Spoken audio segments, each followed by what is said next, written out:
État de siège est constitutionnel. L'article 85 de la Constitution. Total, en état de siège, donc le président a 100% raison et dans l'instrument constitutionnel PC à Bobo Salé là. Tomoni ndeko Gentini Ngobilazo diriger ville province à Kinshasa. Est-ce que pour nayo musala dali ko sala? Au salango comme il faut, to mo balakin mukiezali. Non. Biso kola na mboko. Kadera zakana mundu kiteme. Soka bimbo kimie. Lelo soda na mundu ki azo bunda na civil. Toza wapi. Pilote na lobaka Kim Opeto. Moi je l'avais dit en son temps, initiative kitoko. Mais pour na to sala yango bien, to cible commune moko. Commune la plus sale. To sengi na gouverner place Willery, fait comme la place de la diaspora. Faut que juger mutu na ba voler nyonso. Est-ce que ceux qui te le disent l'élo sur le plan salubrité à Kinshasa, est-ce que tout va bien? Non, on a la cause. Quand tu as dit que la pétrole Congo, tu as dit que tu as boulot mon côté na caniveau tu as la sé. L'élo omega. Biso to toni sango et comme fou. Zando ngana za d'accord, ma maman nga ba tekaka.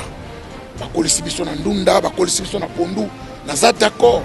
Signé président Moyaki a signé 207 a signé Kouewa azongeni mboka biso wana toujours na to sangani sikoyo to lobi photo banda ko sala action na biso d'abord des objectifs. Premier objectif na biso dali entraide entre biso IGF na lelo mabe obi na lela IGF mabe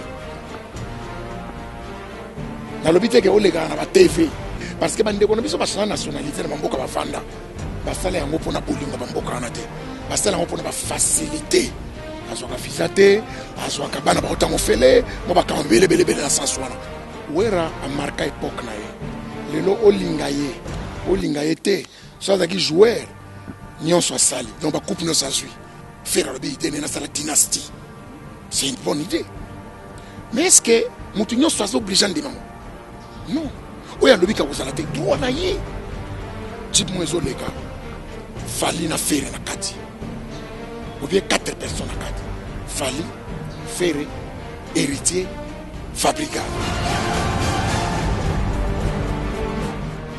Bonjour fidèles internautes de KTC13 Télévision, bienvenue dans votre émission Invité, une émission autoyambe la cabine, toutes tendances confondues, tout pour la makambo itali politique, makambo itali culture, plein d'autres choses. Et pour aujourd'hui, nous recevons pour vous mon amboka Pacho Panda na yende vraiment tokosola sur la diaspora, tokobeta masola culture et puis tokobela mukie politique. Vraiment fidèle internaute, je vous assure, restez tellement branchés parce qu'il y aura à boire et à manger. Donc je dis déjà un grand merci à Jivancine Tingui, un grand merci à celui qu'on appelle Kovo Mamona, un grand merci à Sami Kawala, le naturalisatrice Igo Menaya, que je te salue de là où tu es. Et sans plus tarder, j'ai envie déjà de dire bonjour à mon invité du jour. Bonjour, monsieur Pacho. Bonjour, maman. Papa Pacho, au limite, Tobengo na Komboni par rapport à l'émission Lelo. Tobengo homme politique, Tobengo homme de culture, Tobengo diaspora, Tobengo ndengeni une émission Lelo. Tata ma passe. Voilà, tata ma passe par rapport à Nini. Parce qu'il n'y a pas ma passe. Tobengo tata ma passe. Double, oui. Père double, bonne santé. Nous avons battu la biso, tout ça.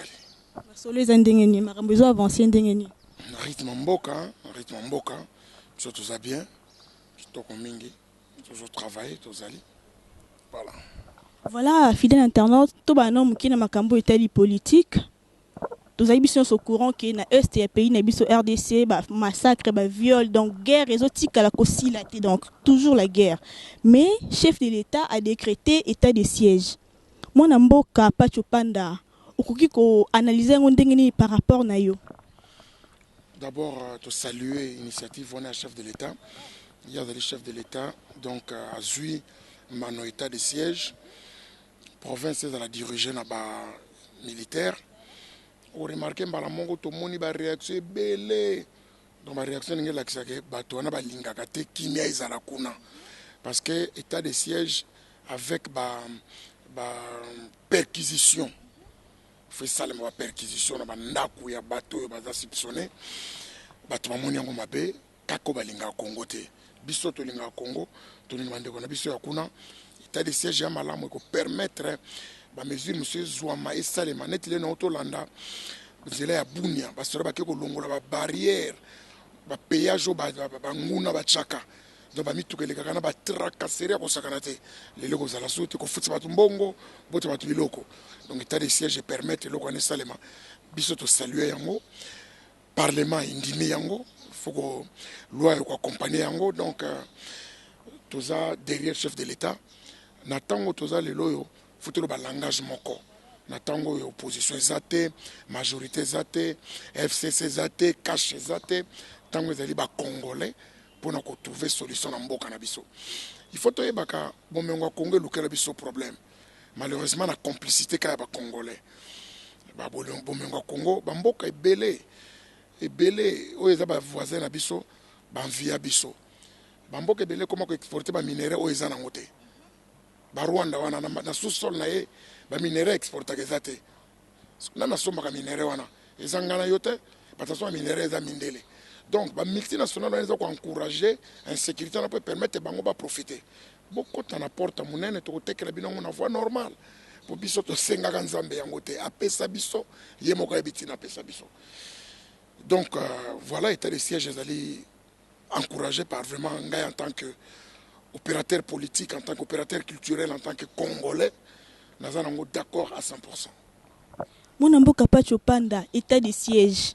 Ba Congolais ba ozongo selon compréhension na ba muto zo loba état de siège na ndenge na selon yo état de siège eza nini plus précisément eza nini ezali période moko oyo mukonzi mboka azui mokano eza constitutionnel eza na constitution mukonzi mboka lobi na état de siège c'est-à-dire ndenge ba mibeko ebele boko tolérer yango ko salema ndenge zalaka penza te na état normal eza état moko ke et permettre ye ba mibeko musuba ko lekela yango po ba sala musala pona ba décréter yango n'importe comment te ezali chef de l'état a décréter yango akoya na parlement réuni en congrès sengi yango soke salami andimi yango salema et ko salema pona et permettre na bato ya bazali na zone wana contrôler za la facile, c'est-à-dire pouvoir comme une armée, pouvoir makase comme la police, pouvoir comme la sécurité. Donc bakoto ça sous n'engez aliki mamute kono les canaux nous procréter bakoki ko ya bakangio au 4h du matin bakangio. Ono eza air judiciaire te pose la terre na état de siège ba mibe comme ça ezalaka donc constitution ba tchena nous sali bakoto ça y penza ndenge singilité par rapport ya ba priorité za wana. Et voilà, le chef de l'État, Félix Antoine Tshisekedi, a décrété qui état de siège. Donc, état de siège, nini. Est-ce que ils allaient plus dans la constitution? Vraiment, la réponse n'est pas mon ambo capable Panda. État de siège est constitutionnel. Il y a l'article 85 de la Constitution. Total, en état de siège, c'est un dispositif juridique généralement mis en œuvre par le gouvernement en cas de péril imminent pour la nation. Il comprend plusieurs dispositions. L'armée remplace la police pour la sécurité publique. Certaines libertés de l'état de droit sont fortement restreintes. Les médias sont contrôlés. Voilà.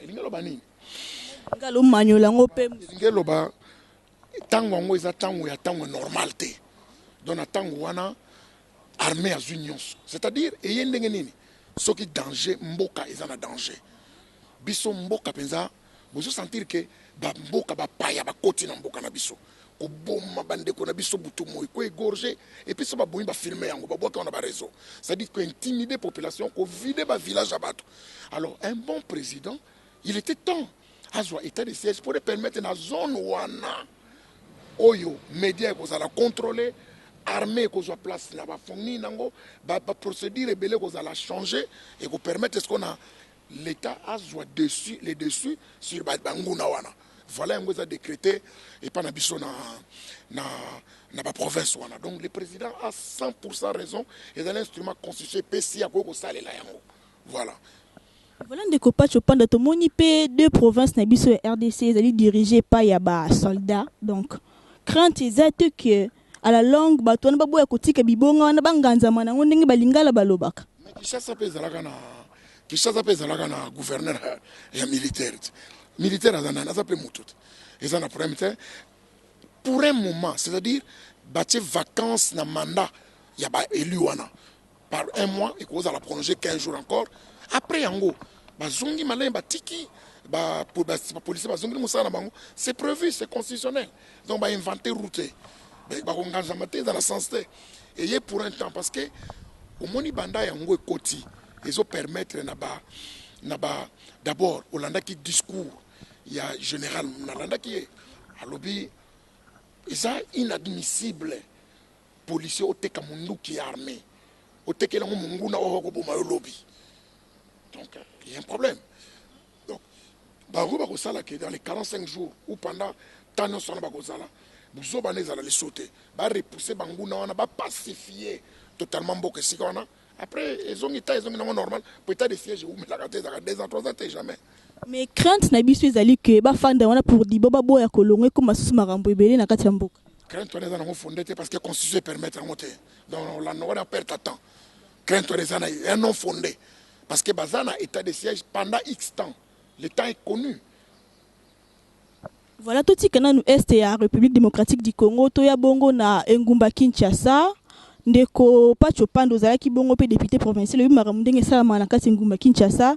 Tomoni ndeko Gentini Ngobila zo diriger ville province à Kinshasa. Est-ce que pour na yo musala zali ko sala? Au salango comme il faut to mo balakin mukie ezali. Omoni ko juger mutu na katikati ya masolo na ye ezalaka na le tomba mingi te. Lobby na utaki réunion na biso ya diaspora na zonga boye na butume 24 novembre au biso mo to koli boye misu obi na sepeli minda penze ngali.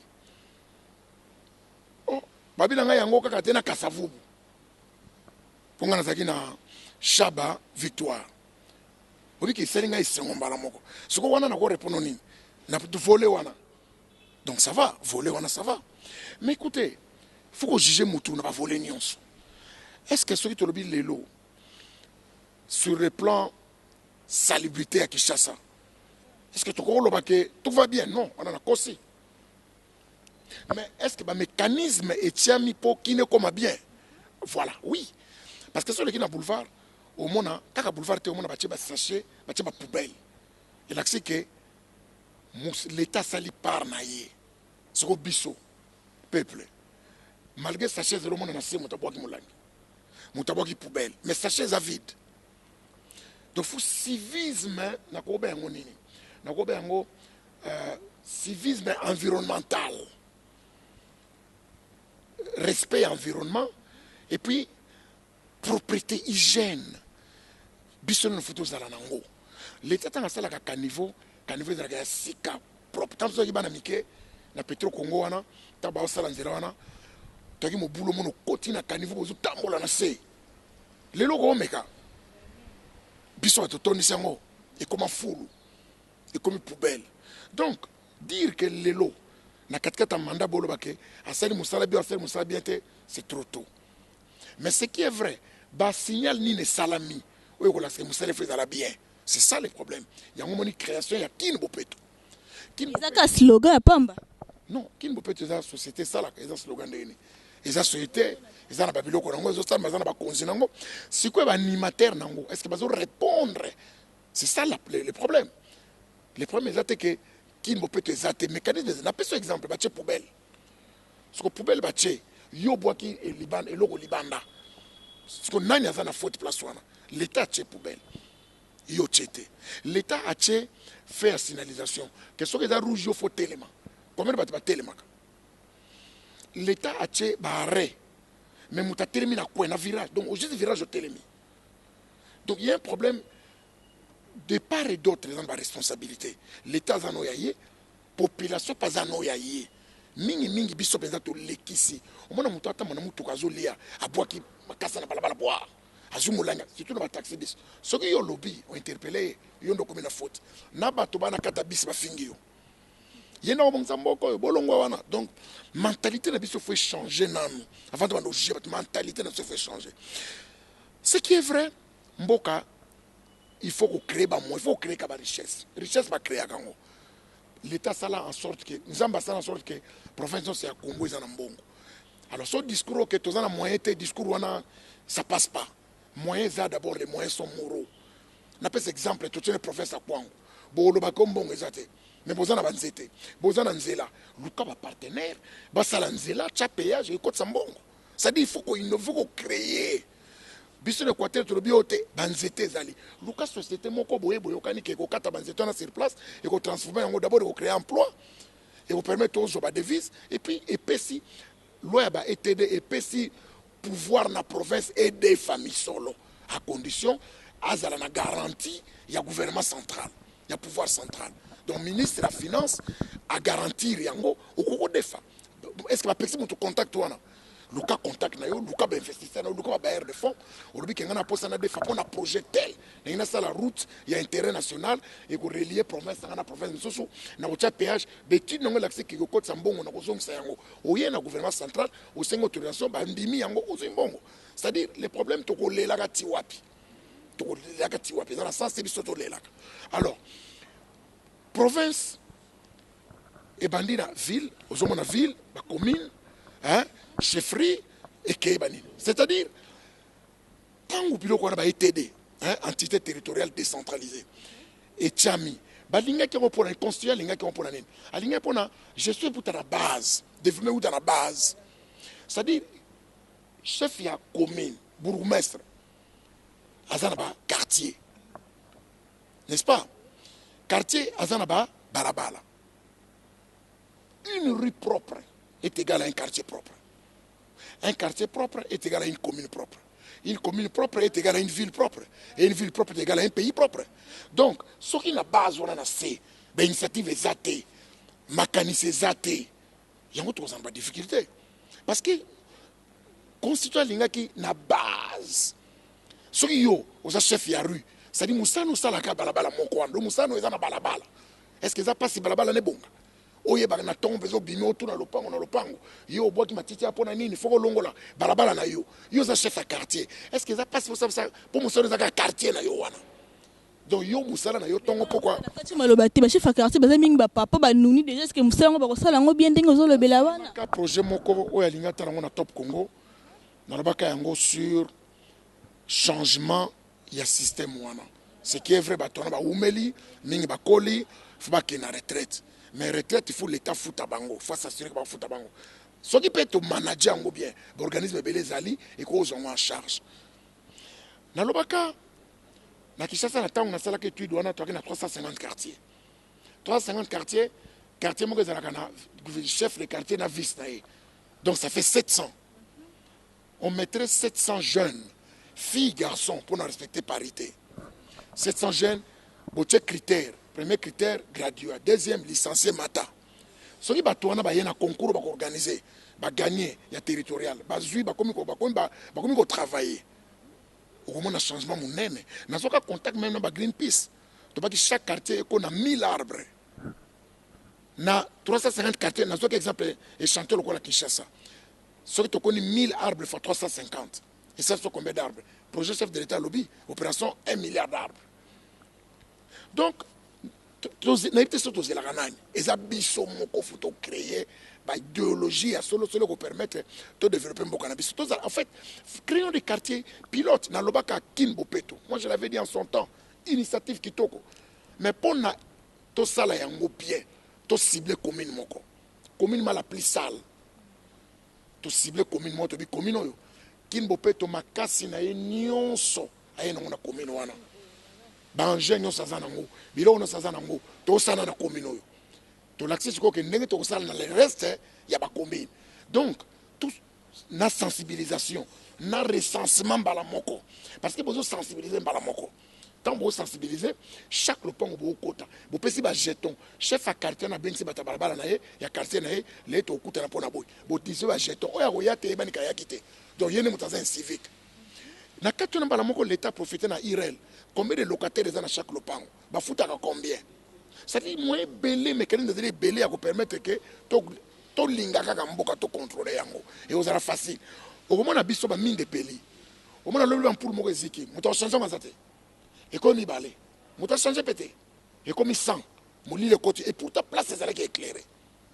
Suivi, nana za suivi, aza chargé à suivi et le quoi.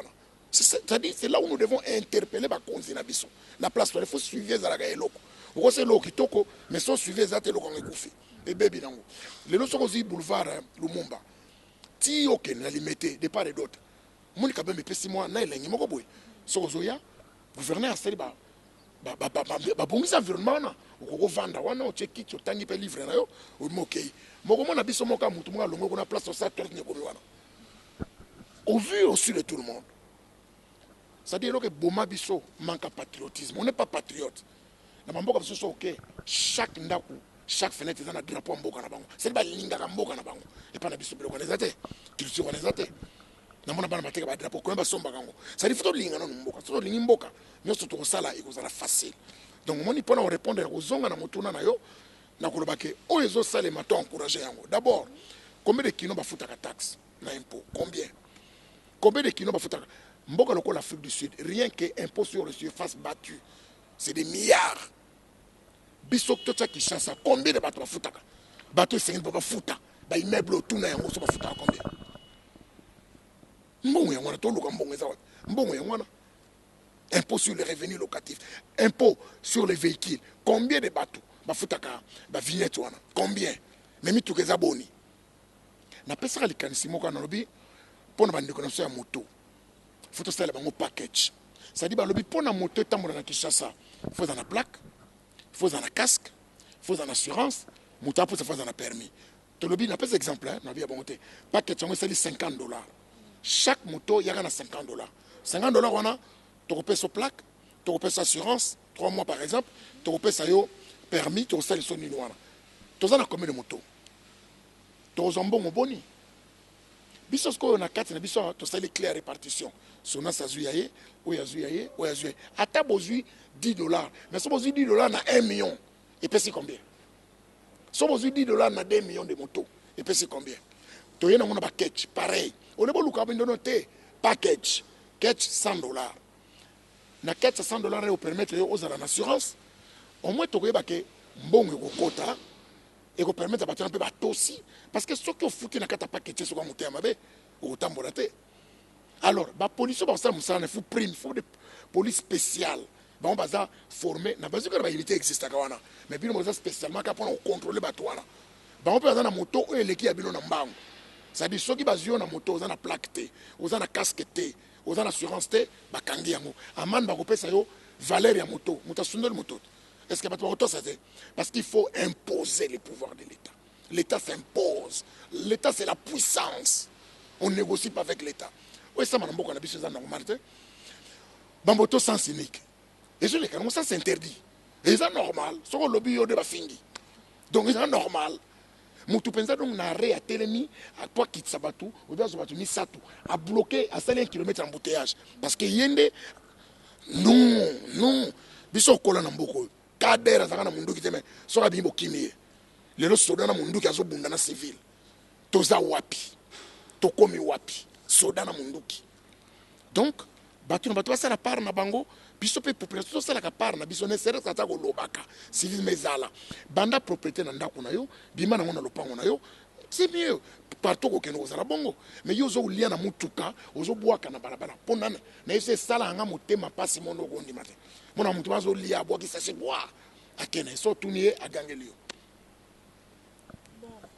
ba travaux ya marché central Zando zo marché a pas de tortue pour na tozo futa ba taxe té to ndengeni yango zo marché a pas de tortue mais question na maquette de GIE na mona ki maquette et vous allez exposer na musée national mona soko en état là Zando ngana za d'accord ba mama na ngaba tekaka ba kolisi biso na ndunda ba kolisi biso na pondu na za d'accord mais na d'accord ba mama na ngaba teka na ba conditions ya bien bazala na santé ya bien pour biso mettre au sommet biloko tozala pe bien to longo la penza moté to longo la fanatisme na sentiment état aux Zando ya biso ezalaki mbula soki beti mbule beti betate Zando ezali ba Zando koki ba teka mokonzo zo mesure que to kanga yango po to bongisa yango et comme problème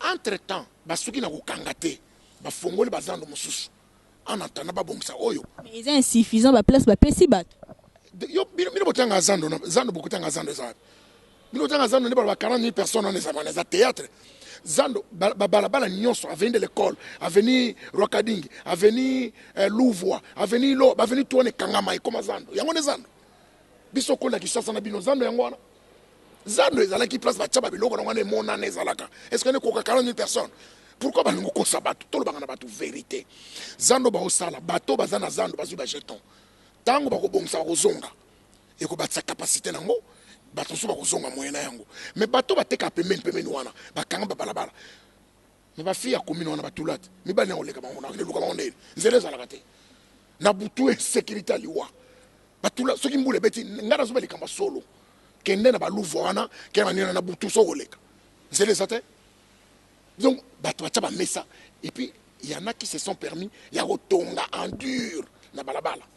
Est-ce que c'est normal toloba mpenza tolingana mboka na biso ata ndambo biso mokaka est-ce que c'est normal ndaka mboka ezala ndenge wana zando ezalaka yoko okende zando jeune fille na chaînette na yo koti na zando bimo okosala ngo bono okende zando bolongoli biloko bato olongoli chaînette bolati basachet n'est-ce pas po solo makasi nakosi bosiko eloka bongo bakanga babongisa ekomi politique ndenge nini ekomi politique ndenge nini et puis basali bazando mosusu po ezala insuffisant fo bakote tondi soko bato batika libana babeza bino bokena note eza insuffisant ndenge nini eza insuffisant par rapport à quoi parce que non boke kutu te et bazando eza vide kendo komona ngo eza vide or na bolingo ya solo il fallait bato bakota na ba place wana tant bakoti bato monike bato bakoki te l'état oyo aza na moyen nyonso alinga aluka bamesure mosusu mais bino bokete bato balobi ondiri bokundaki ndoki ondiri poteka fuka wana non eza na sens te remarquez partout omona mama azoteka na poto na mabele na salite oui ya kolesa bana ne 5 bana ne 6 bana ne 8 mais 11 millions 12 millions 13 millions de kilo ya koboma po bakosoma biloko na kilia na microbe atali bango non nga naza d'accord na décision wana ce qui est vrai il faut misala nango bandi bazodétruire zando dans les addites ils vont détruire nango po fa batonga fo babuka ta so buka après babando tonga bakoyebisa maquette otana délai biso soko totala délai wana so délai ekokite nde tokoloba délai fo ezala toyebake zando kotonga osala x temps x année x mois soki esili nde tokoyeba sur base nango po tokozala na zando toa quand même pays monene lelo président na biso aodirige union africaine vraiment bapaya bakoya po zando yaka touristique bapaya bakoya mpenza bayeba koti na zando wana zando nga namonaka wana o ngungi azosona 12 heures ngungi ondire batindi kotinda solo lokola et puis ilatula batakanga motema ndenge nini tokanga motema biso nyonso bato barécupere yango politiquement te non wana ekomi mpenza koli d'abord moto ya kosoutenir mama teka na kandi ya condition wana alingi mama wana te wana populisme c'est pas la politique. Voilà, fidèle internaute, toujours une émission qui bino vraiment il y aura à boire et à manger avec Pacho Panda. Si ko to kotono muke na marambetali diaspora. Mona mboka Pacho Panda oza diaspora. O temi kilia poto oya awa. Et le koni ne poussa ki ozonga. Ezaka politique ne poussa ki ozonga a rapidement to ba raison mususu ne poussa ki ozonga awa na Kinshasa. Diaspora elakisi ndeko nyonso oyo azali banda ya mboka na ye. Baza na Brazza, ba na Angola. Ezalaka potote baza partout. Alors o bazui makanisa kozonga yana ba raison o bakendelaka classe so classe esili akozonga na miso pa tali nchike vide a raisonner azonga bakin atali bulo ya zuku na so azongi awa musupa bino na bolingo mboka na ngafuna zonga musupa kende ba faire azui ayeko sana mboka na ye. Alors diaspora ton bazongi tozongi éparpillé na ba culture différente. Ce qui est vrai na mboka to vanda biso tunga na diaspora ya Belgique na bamboka to vanda Belgique azana minéralité azana richesse moko te mais azana oyo kaka ba impôt parafiscal c'est-à-dire parafiscalité et voie ici Belgique ba impôt na bango wana impôt direct impôt indirect c'est-à-dire ba Belge parking na Belgique e kotsa mbongo poubelle na Belgique e kotsa mbongo magasin na Belgique e kotsa mbongo taxi na Belgique côte Sarambongo, train côte Sarambongo, tout côte Sarambongo. C'est-à-dire bah capitaliser oyo bazanango. So tel ba budget na bango c'est des milliards. Mais biso to tonda bon mengo nyonso. Biso o to tonda bon mengo nyonso. So tel budget na biso, ça va budget communal. Il y a pas place même pas équipe. De ba Real na ba Barça et l'équipe budget na sona na monene. L'équipe on zo mona. Donc et ça sonne. Alors photo ça nini, photo lukambongo. C'est-à-dire qu'il faut lever bas fond, il faut kende place bas capitaux ezali biso état congolais faut kende kozo ba kuluka mbongo l'état congolais na makoki wana parce que l'état il faut lever les fonds, il faut aller vers le marché des capitaux. Donc, il y a des acquis buts, il y a kozonga na yo. Nous avons développé paramètres comprendre pourquoi Babilo Kwana Batebele, Basu Yango, c'est-à-dire, ça la doit comparer. Tout ça, on a bandé comme sous, des bambous comme ça fonctionnent. Mais maintenant, la mission locale, la bisoute. On a besoin de solo Afrique du Sud. Rien que l'impôt sur surface battue, écoute, ça va milliards. Kakana, Nini Mokata ya Johannesburg, Pamba. C'est des milliards. Donc, biso pas tout ça. Alors, la diaspora, nous sommes qui kuna poto minga avec chef d'entreprise. Ce qu'on va sala qui kuna, makamto mona kuna. Na bolingo mboka zone to zoom to ko sala ngopela mboka na biso. Ipekisa mina moto sango na mboka na biso, c'est pas interdit. Alors na mboka na biso tango to ye, to zasko éparpillé. Mona mutana projet qui toko. Naza na côté na ye. Musu projet qui toko za côté na ye. Yango maître John Yabusele azoki di kanismo munena lobino. To sala recrutement moko association moko eko sangisa biso ba diaspora, to sangisa makanisi po to tala parce que c'est pour la première fois na Congo na biso toza président de la République diaspora belge lokola ngai toza premier ministre diaspora tanga na Afrique du Sud toza gouverneur à ville na biso ya Kinshasa diaspora ya France. Mais c'est une occasion de soutenir ba ya biso parce que toza na droit d'échecter borobi okola place oyo ordre ezali place au respect ya boezali place au bomona quand même ndenge ezalaki. Pourquoi pas bino beaucoup appliquer on mboka na bino. Alors en étant éparpillé Simbaté on to sali diaspora réintégré au Congo. Il y a DRC, diaspora réintégré au Congo. C'est-à-dire diaspora oya yakate un mois zongité oya signa penza atiki métro, atiki moule atiki fraîcheur, atiki to a signé penza moya kina signé 207 a signé kuwewa azongene mboka.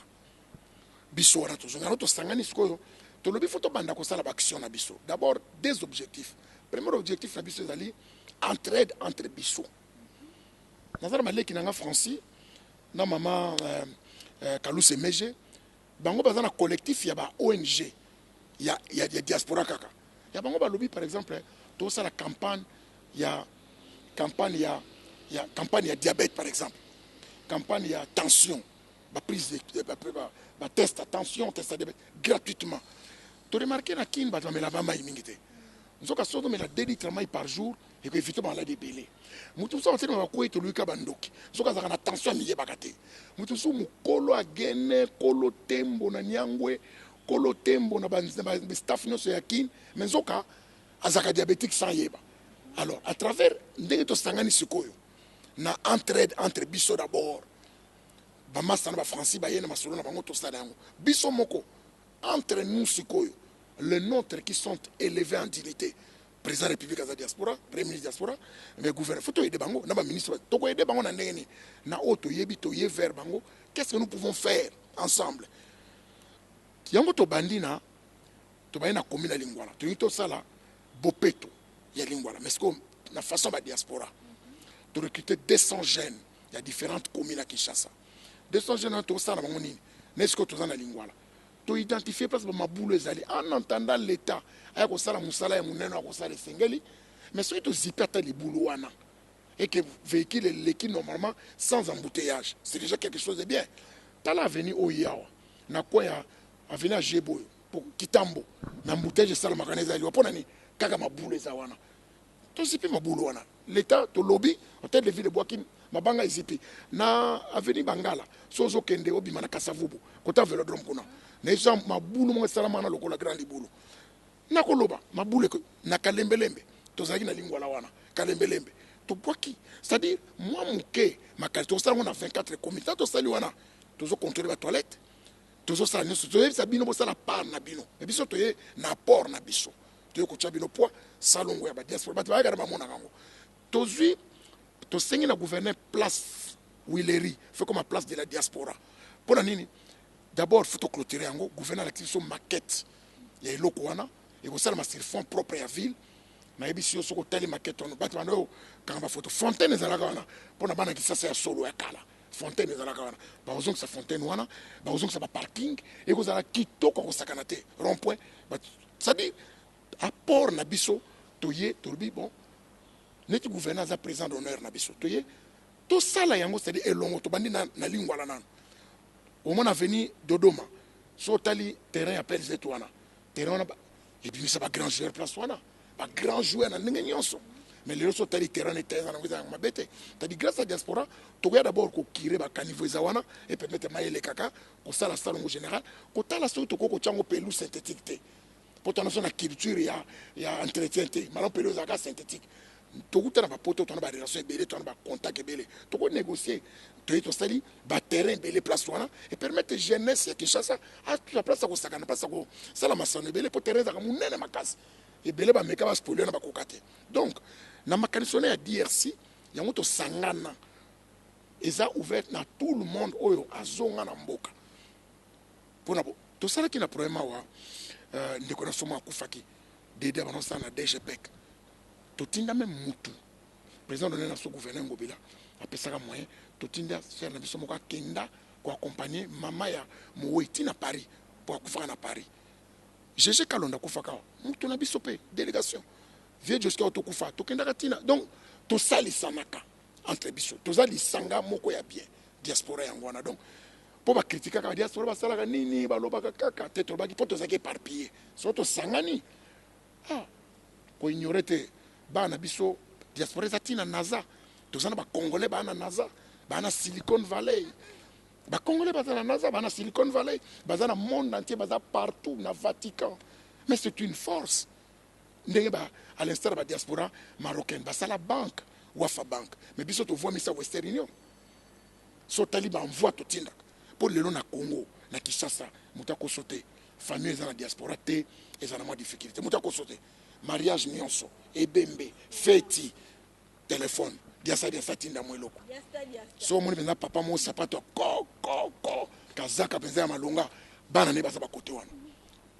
donc moni que diaspora bozo on a sens péjoratif non baza ya biso babibaki bazui expertise mingi to zongi pona yango ngana sala bilanga to sala mama na projet to sala transformation ba produit na biso à partir ya bilanga to sala ba itant na nyonso donc moni que na bamboka tokendaka tozwi mwa makanisi tolobi te ko batikalaki bate oyo batika basali part na bango mais fo tosangana mpo tosala force ndenge bamalien basala mpo ezalaka ndenge nini oza na mikili otindaka lar bapelo palais famille damaka lar wana sikoyo biso na structure to wana yango tokotongela mutu ndako aza kuna tini totongi ndako topesi ye clé cedi toza na baarchitecte toza na nyonso na kati ya DRC na biso wana DRC ezalaki créé quand et puis déjà baction ni bosali ezali palpable par rapport ya na gouvernement na biso.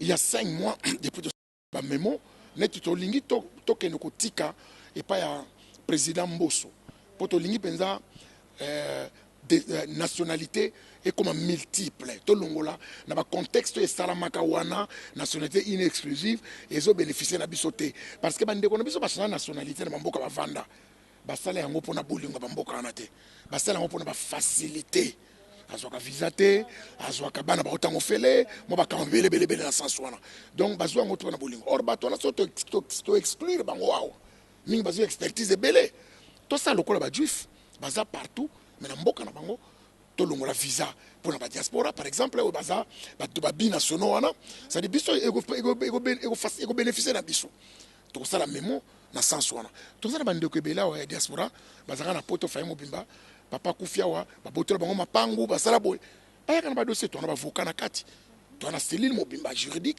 et que étudier dossier place extuka ki to landeli yango donc ezali kanisimo ko penza ya malamu mingi alors tengena ebisiwa nous assistons les nôtres au bazana un problème tout ça lisana kama kasi na pesa exemple ya vieux Joski Kambukuta na pesa exemple ya GG Kalonda ya masa na biso GG akufaki na DGPEC tout ça ezaka pona ba malheur na ba fête le mois na biso soka bali to sangana to zawana donc na sens wana.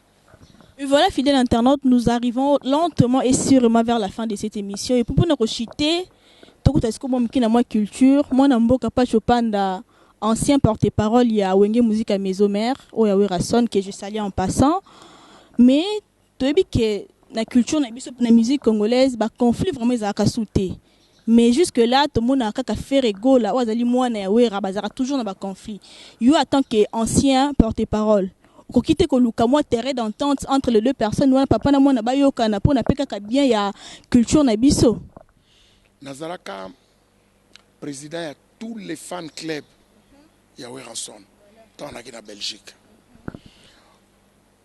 Musique wera amarka époque na ye lelo olinga ye te so azalaki joueur nyonso asali donc bacoupe nyonso azwi abeta aza l'unique africain oyo abeta palais de sport l'unique abeta stade à Charletti eza na France wana donc wera lelo bakoki azaka na basuperlatif ya bien parce que aprouva na musique et puis asali ana lokolo moko ya malamu ke bana na ye c'est-à-dire que c'est l'orchestre oyo banda mutambunda tina ye baba vedette oui c'est l'orchestre l'orchestre oyo baka chef bamiso ba luka obe 2 3 oyo bezalaka mais obe melaka obani na yemo ko wero kititi na limbonda tous baza ba star baleka na balabala bambouteillage donc eza makila na etango na ye ba polémique oyo babengaka ba divergence ya ba idée na musique contradiction. D'abord, la contradiction, c'est la démocratie. La démocratie, c'est les contradictions.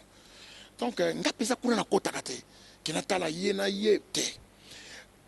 Est-ce que yezu kutu ayakana ordre de mission na ye batie objet sauver le monde. Monde en wibumi. Siko yozo zela nani bandi mayo na mukilio. Mutakundi mwa zaten. C'est-à-dire mutakuza idée na ye que alinga sangana na bato. Faire la idée na sala dynastie. C'est une bonne idée. Mais est-ce que Moutinho soit obligé de dire non? Oya lobika kozala te droit na ye. Mais o bandimi, yena makanise za linga salango, akosalango na baye bandimi. Baye bandimi te baza binemi te. Bandimi na bango te. C'est tout. Alors, il faut apprendre pour année. Parce que le avantage dans la bango, moi na dans orchestre na ye. Donc mutam dans entreprise na ye. Mais lo que ça la paie bien, obi le so tali car mo zo tambola. Na ka to moni kofi na nyoka longo. Obi ke osalo bien. Oui. Yoka biso lelo pona biso to mesana ngote oh pasolaka pona nini ba mesine sa biso bongote nzoka musique est passion musique est passion viens nga mona lingaka minga zaka na perdir de lomona asali na banque centrale ma beta musique siko mutabongo bobe ba de azara musique est passion mutu muso lo binkai 100% musique muso bingai musique mais de temps en temps Blaise Boula, c'est ingénieur. Non, ça. Ça, c'est la grande tête. Tout le monde a ça. C'est-à-dire, tout le monde a un sens de tout. Il faut, dans la ligne, dans un moment, Jip Mouezoleka, Fali na Ferre na Kati. Ou bien 4 personnes à Kati. Fali, Ferre, héritier, Fabricaz. Ou bien Jip Wana, les autres Hollande, on peut pas Hollande, on fait un niveau moko, na lengi. Donc, au moins que, on raisonne normalement, baba déco, baba génération moko.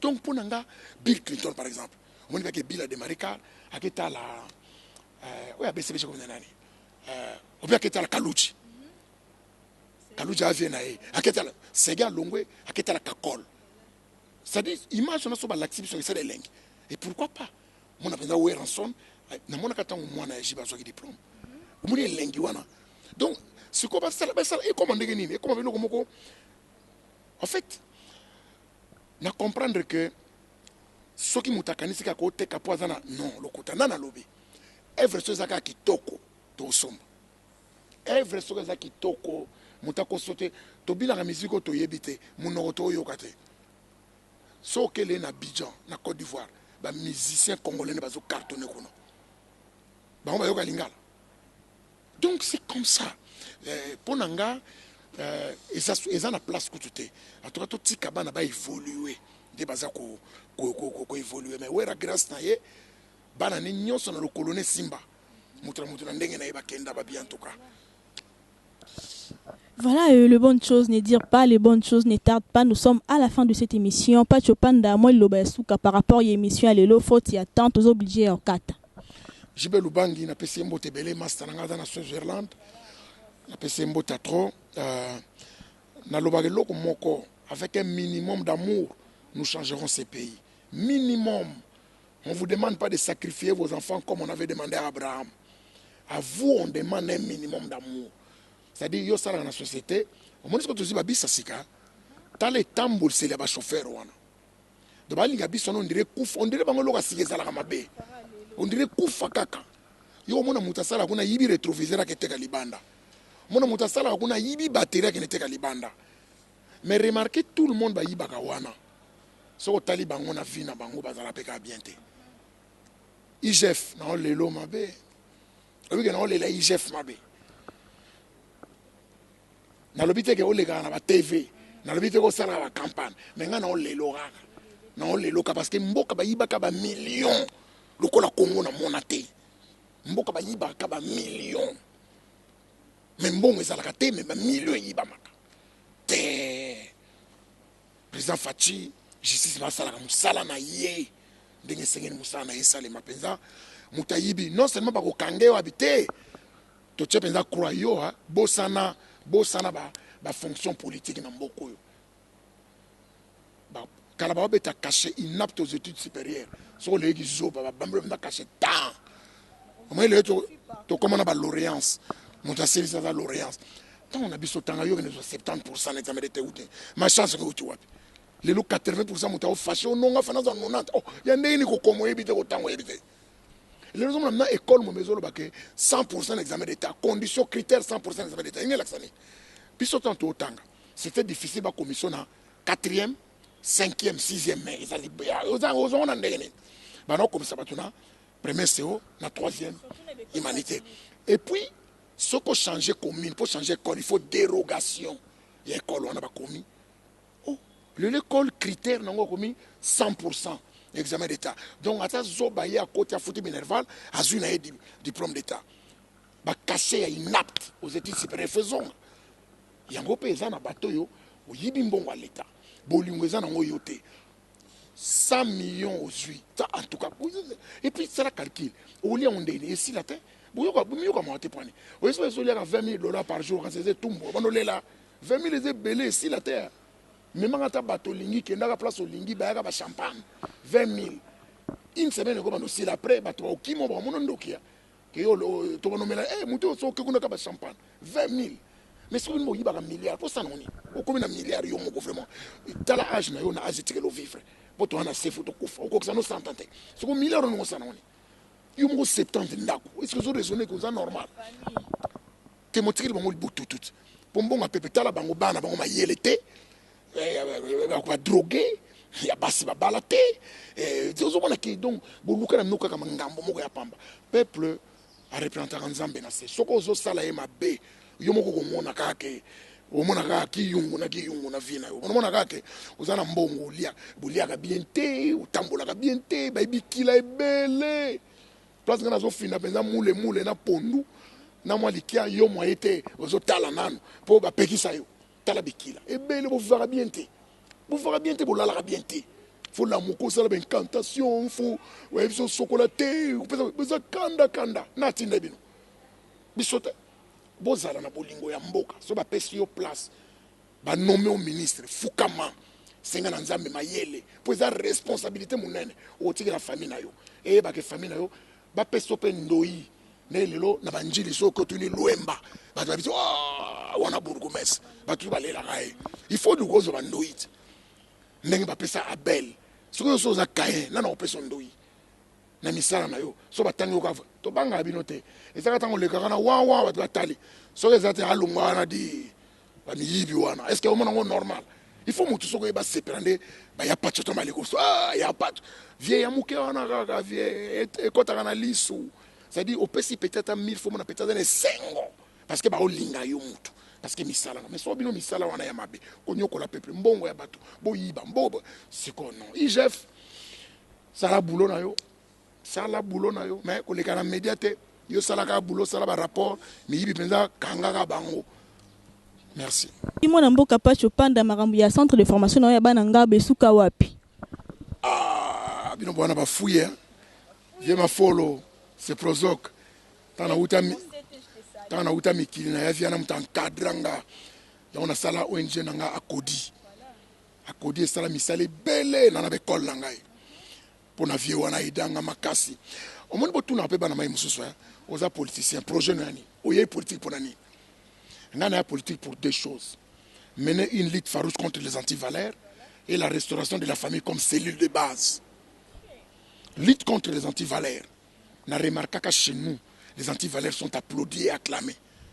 awa muyibi aza fier muyibi nga père na so fa quoi bat ba yebi père na mino fa quoi ba yebi que salaire à père na mino $300 na immeuble ya ye et puis vous êtes content donc on qui pas miyibi c'est-à-dire anti valeur ba valeur ezalaka pa na biso les archétypes de valeurs biso ba patcho totanga pona ba ya Théophile Mbemba ba viena ba père so goût ozomona uti université la ti large bord wana oh mais au pousse en plein pour nani na quartier maman no sa otosa tala mwana mayele tala mwana biso ba leki to landi lelo motivation ne tinda bana les anti-valeurs sont applaudis au mona muyibi mokaza na lokumu un étudiant muta sisa classe malonga abetaka dame a comment changer ba téléphone ba nini ba mbongo na coin ça dit valeur na yebo pesiete et bomi mbala moko motivation ya ngata una yaka na cadre wana na saraka ba ONGD na lobby.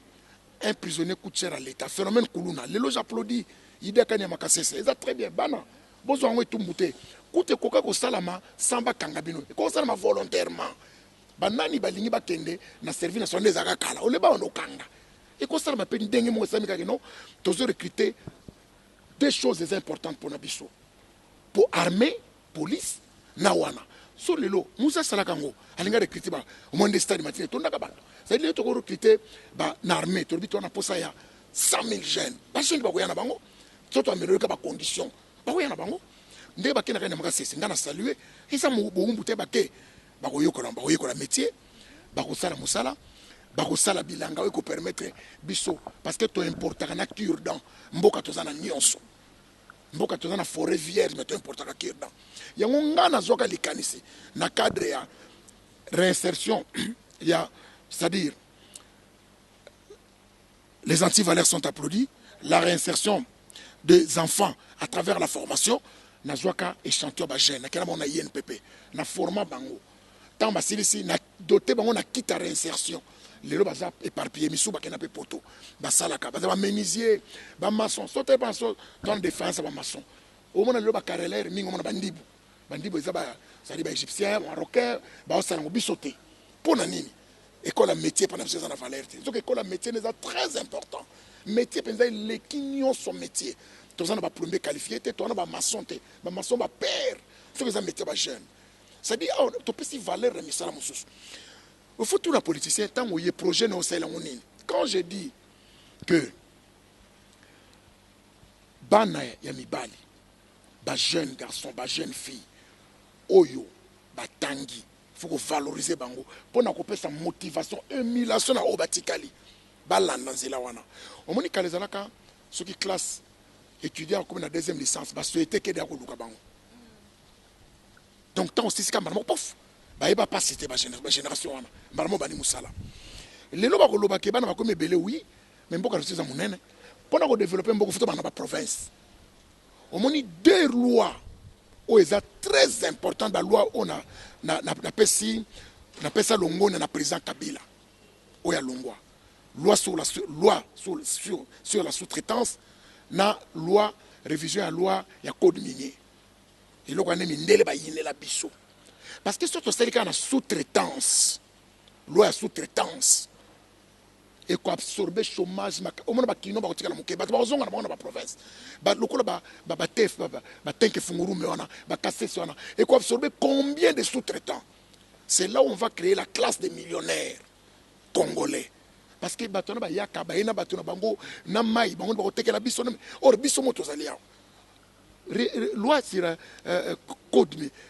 minier boto la nango esali ma ngai na condamné président Youmate au moins muta lobby so muta lobby loko atana bina na osala mabe so on a lobby que ça dit déjà muto na de fait andimi déjà c'est déjà bien biso ce que to sala nini il est normal na so tali na kati ya contrat bolbaka en cas de conflit soit OK na ba tribunal soit à l'amiable papa au constitution mingi montre nango yo oteke otsombi yango na $200 or valeur à montre nango ezalaki $5,000 mais moi nanga muta ko tekela yo vente so keza mabe ba ni la ngoto ko yokana soit pesanga ta la moitié soit totika na zong selo $200 na yo ndeke ba ko basala biso ça dit minéré ya biso bino boyeta na enkate boyena capital te boyena ba capitaux boziongo boketongo na ba bourse bino soko boziongo mbongo biso soko ba nyongo non nalandaki dir kaba chef de l'état wa meso que je salue, en charge de la finance, c'est quelqu'un qui toque, un grand économiste. C'est-à-dire, mon biloko qui toque dans mboka. Ce qui est nu, les tout réussir. Et ça, on critique Moutala qui s'est dans il y a des mouilles, il y a des mouilles, tout ce qui est makanchara, Moutsoka bise dans les cannes ici. Tokoke na motina suka. Donc, ba projet nga école ezali. Ba projet ya formation ya ba jeune ezali. Parce que moutunyo sotenda ko sala université. Université la qui recherche.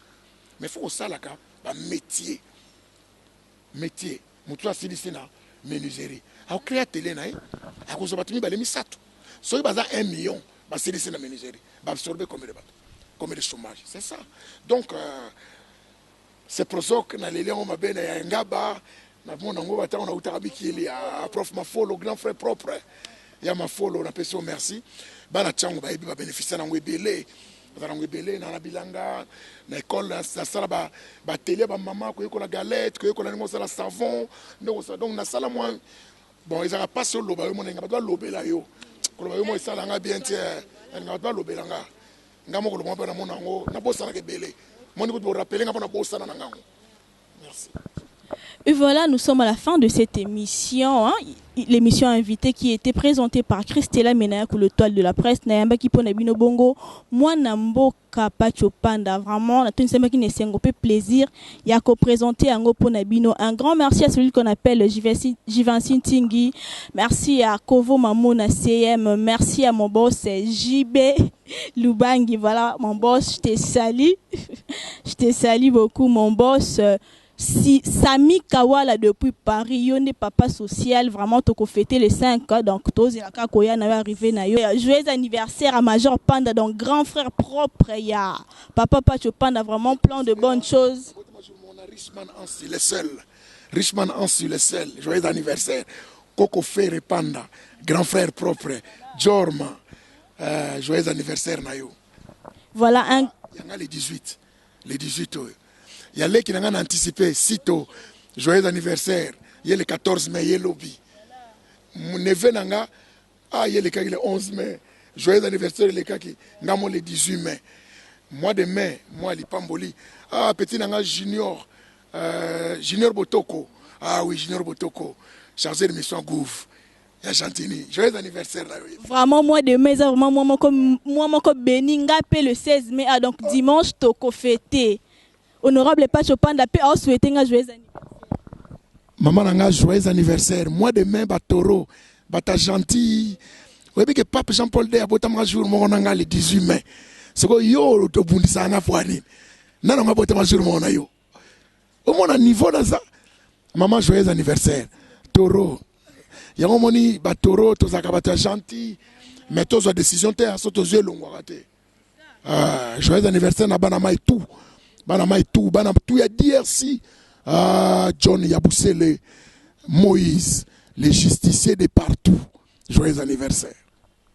Donc, merci à Jivancine Tingui, merci à Kovo Mamona, Sami Kawala depuis Paris, papa social, je t'ai dit infiniment merci. Et quant à moi, je vous retrouve très prochainement. Vraiment, Bobo Sanate, que souhaitez un joyeux anniversaire les 16 mai, parce que c'est la journée d'Anga. Merci, à la prochaine.